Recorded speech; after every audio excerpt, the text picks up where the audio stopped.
Mark Busenkell since the early 80s when he and I shared the stage with Rose Valley Chorus and Orchestra productions of Gilbert and Sullivan. So welcome to you all who have come here to celebrate Mark's life.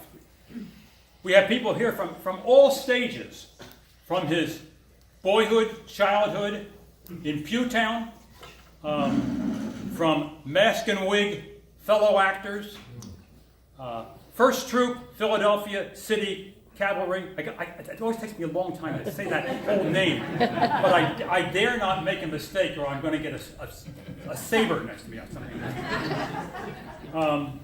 Fellow craftspeople, as some of you know, Mark was involved not only on the stage, but building stuff as well. Fellow actors from Savoy and Arden Singers and Rose Valley Chorus, and also, as I said, neighbors from Pewtown, where I think he was born and where he died, where he spent his years. And as I understand it, he was affectionately known as the mayor. Mark was born on February 11th, 1943, and he died on March 3rd, 2018. Now those dates are quite meaningless, except to set the boundaries for a life of over 75 years.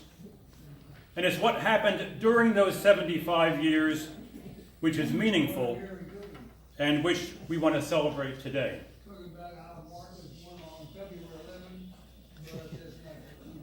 The important thing to keep in mind is that, like all of us, Mark was human.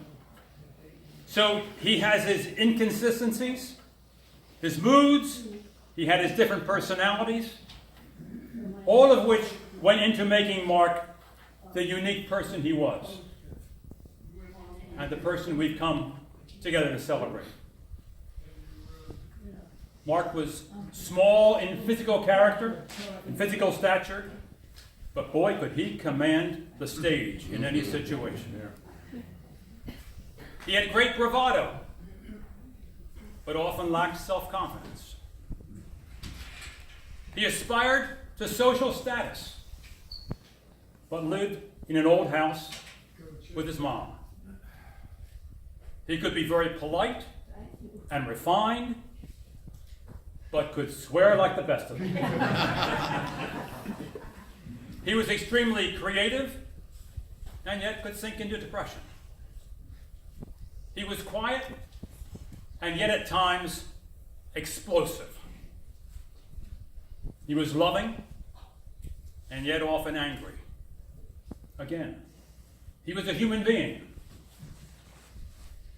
Well, this afternoon is a time for sharing stories about Mark, our relationships with him and how he might have touched us, and to get a somewhat inclusive picture of Mark, and to get the rest of us thinking about our experiences with him. I've asked several people to share a few of their own thoughts. Some from boyhood, young lad, as a carpenter, as an artisan, and from the theater. And afterwards, after those sort of prepared speeches, I encourage any and all of us to share our memories and our stories together. After that, we'll sing a few Gilbert and Sullivan songs, and then eat and drink, and hopefully reminisce some more. So that's what we're about today. It's not a memorial, it's not sad, it's a celebration of his life. So let me start by asking the two who knew Mark the longest, probably, Sam Morris and John Clark, who grew up with him when they were all kids. Sam and John?